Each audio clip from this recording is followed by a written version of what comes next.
पिछले लेक्चर में हमने क्लियर किया था स्ट्रक्चर ऑफ डीएनए, और इस लेक्चर में हम क्लियर करेंगे DNA packaging.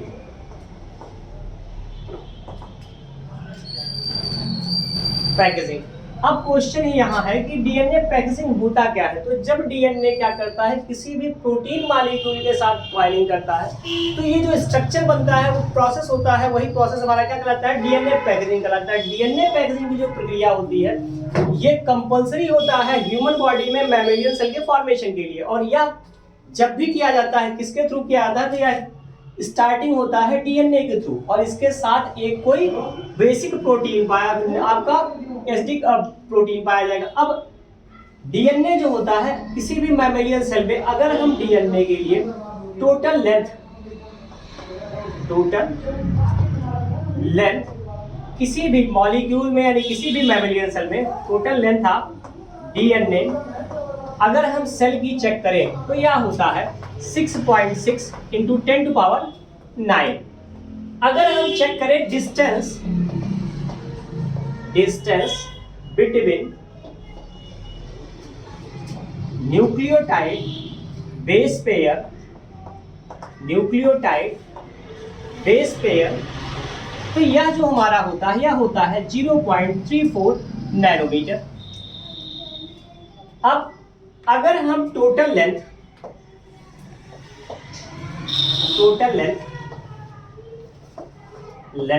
Of DNA in cell देखते हैं, तो यह हो जाता है 6.6 into 10⁹ into total number of base pair, तो 3.04 ये हमारा डिस्टेंस होता है, और टोटल कितना होता है 10⁻⁹, यानी टोटल यह आ जाता है 2.2 मीटर।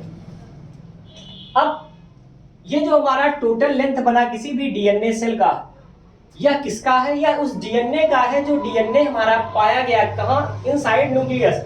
और जो डीएनए की लेंथ होती है, यह न्यूक्लियस के लेंथ से ज्यादा बड़ी हो जाती है।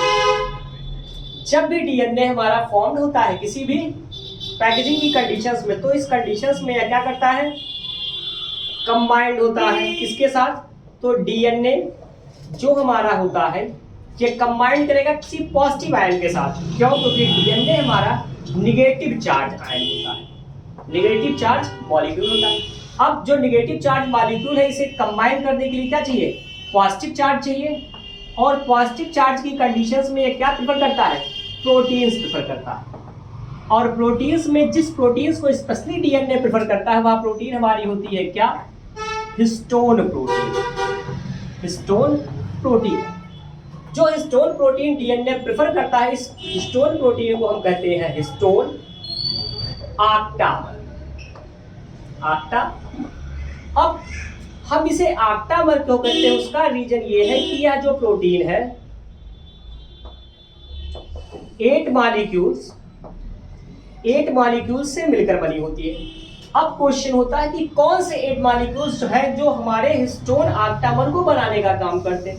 तो स्पेशली यहाँ 2 मॉलिक्यूल्स होते हैं। पहला मॉलिक्यूल्स हमारा होता है आर्जिनिन, और दूसरा होता है लाइसिन। आर्जिनिन और लाइसिन जो होते हैं, ये हमारे टाइप्स ऑफ क्या है, एमाइनो एसिड से, जो क्या करते हैं, आपस में मिलकर के क्या करते हैं, हिस्टोन का फॉर्मेशन। जब कभी भी हिस्टोन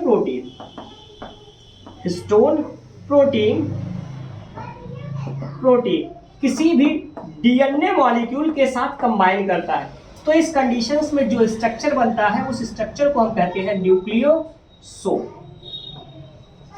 अब क्वेश्चन होता है फिर न्यूक्लियोसोम का स्ट्रक्चर कैसे देखा जाता है। क्यों? क्योंकि न्यूक्लियोसोम जो हमारा स्ट्रक्चर है, ये अलग से पूछा जाने वाला क्वेश्चन है। अब हम देखते हैं न्यूक्लियोसोम का स्ट्रक्चर कैसे होता है। ठीक, न्यूक्लियोसोम के लिए अलग से क्वेश्चन पूछा जाता है, और ये जो क्वेश्चन होता है, ये थ्योरी बेस्ड क्वेश्चन भी होता है, और इसका ऑब्जेक्टिव क्वेश्चंस भी पूछा जाता है कि जो हमारे न्यूक्लियोसोम मॉलिक्यूल है, इनको डिफाइन कीजिए, या जो न्यूक्लियोसोम मॉलिक्यूल है, ये किन चीजों से मिलकर बने होते हैं, उनके नाम बताइए। अब न्यूक्लियोसोम की हम बात करते हैं। न्यूक्लियोसोम, जो न्यूक्लियोसोम मॉलिक्यूल होता है, इसमें जो हमारा हिस्टोन प्रोटीन होता है, ये एक सर्कुलर स्ट्रक्चर बनाता है, एज लाइक पर्ल, मोती के समान। और जो हमारा डीएनए स्ट्रक्चर होता है ये इस मोती को के माले को क्या करता है, कवर करता है। यानी जो हमारा सर्कुलर स्ट्रक्चर है ये क्या है, हिस्टोन प्रोटीन, हिस्टोन प्रोटीन। और जो हमारा थ्रेड लाइक स्ट्रक्चर है दैट इज डीएनए। और इन दोनों के मिलने से जो स्ट्रक्चर बना वो स्ट्रक्चर हमारा हो गया क्या, न्यूक्लियोसोम। इस स्ट्रक्चर की जब इस तरीके से कई न्यूक्लियोसोम बनते हैं तो न्यूक्लियोसोम जो होते हैं वो सीम्स होते हैं as like bead of string, यानी मोतियों की माला के समान दिखाई पड़ते हैं, जिनमें हिस्टोन प्रोटीन को हम मोती मानते हैं और जो हमारा डीएनए है उसे हम एज ए थ्रेड काउंट करते हैं। इसीलिए हम इसे क्या कहते हैं, मोतियों की माला भी बोलते हैं। अब जो हमारा डीएनए पैकेजिंग होता है यह बेसिकली दो टाइप्स का होता है। कौन कौन से दो टाइप है, तो एक हमारा होता है यूक्रोमैटिन और दूसरा टाइप हमारा बनता है क्या, हेट्रोक्रोमैटिन। यूक्रोमैटिन और हेट्रोक्रोमैटिन जब भी पूछे जाते हैं, यूक्रोमैटिन और सेकेंड हेट्रोक्रोमैटिन, ये जब भी पूछे जाते हैं ये कंपैरेटिव स्टडी के लिए पूछे जाते हैं।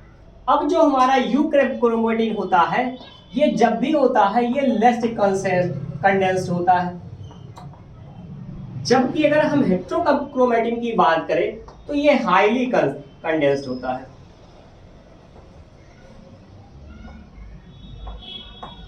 कंडेंस्ड होता है। अगर हम इसका अरेंजमेंट देखें तो जो हमारा यूक्रोमैटिन होता है ये लूजली कनेक्टेड होता है, जबकि जो हमारा हेट्रोक्रोमैटिन है ये हाईली कनेक्टेड होता है। जो हमारा यूक्रोमैटिन होता है या बेसिकली एक्टिव होता है, जबकि जो हमारा हेट्रोक्रोमैटिन है ये बेसिकली क्या होता है, इनएक्टिव होता है। तो ये हमारे डिफरेंस होगा यूक्रोमैटिन और हेट्रोक्रोमैटिन के बीच में। इसी के साथ जो हमारा टॉपिक था डीएनए पैकेजिंग वो क्या है, वो कंप्लीट होता है। नेक्स्ट टॉपिक हम जल्द ही फिर लेकर आएंगे। तब तक आप हमारे चैनल को लाइक करते रहिए, सब्सक्राइब करते रहिए और शेयर भी करते रहिए। Thank you.